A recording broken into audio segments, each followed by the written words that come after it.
ఏ గుళ్ళనైనా పంచాయతీ పెట్టమని పెడితే నీ అమ్మ చూద్దాం ఎంతమందినైనా పిలుమని నేను ప్రూవ్ చేస్తాను.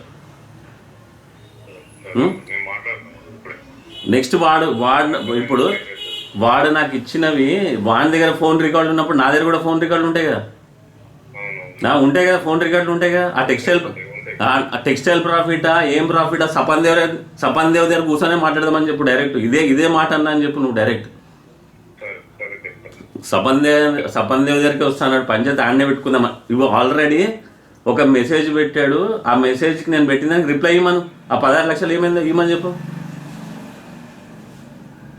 ఇప్పుడు కాదేరియం వల్ల ప్రాజెక్ట్ అయింది కదా, అక్కడ నేను ఉన్నాను. ఇప్పుడు ఆడ సతీష్ గారు తిన్నాడు పైసలు, నువ్వు ఉన్నావు సైట్లో, మీరు అందరు తిన్న పైసలన్నీ నా దాంట్లో ఎట్లా కట్ అయితే మరి నాకు అర్థం కాదు. ఆ సంవత్సరం పైసలన్నీ నా దాంట్లో కట్ అంట.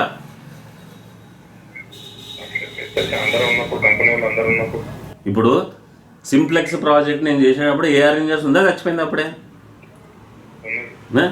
ఉన్నది కదా. ఏఆర్ ఇంజనీర్స్ వీడు కూడా మాట్లాడిండు కదా ఆ కంపెనీ వాళ్ళతోటి, వీడు కూడా అన్ని మొత్తం డీలింగ్ చేసిండు కదా. ఆ సతీష్ గారు లాస్ట్ దాకా తిరిగిండు కదా, తిరిగి పోయి ఆయన పక్కన చేరిండు కదా. నువ్వు ఆయనకి ఫోన్ చేసి క్లారిటీగా చెప్పు. పెద్దగా చేసుకుంటే ఎంత పెద్దగానే నేనైతే రెడీ అయిపోయి నీ అమ్మ నాకు ఏముంది చెప్పు, అన్ని ఇడిచిపెట్టినా నేను.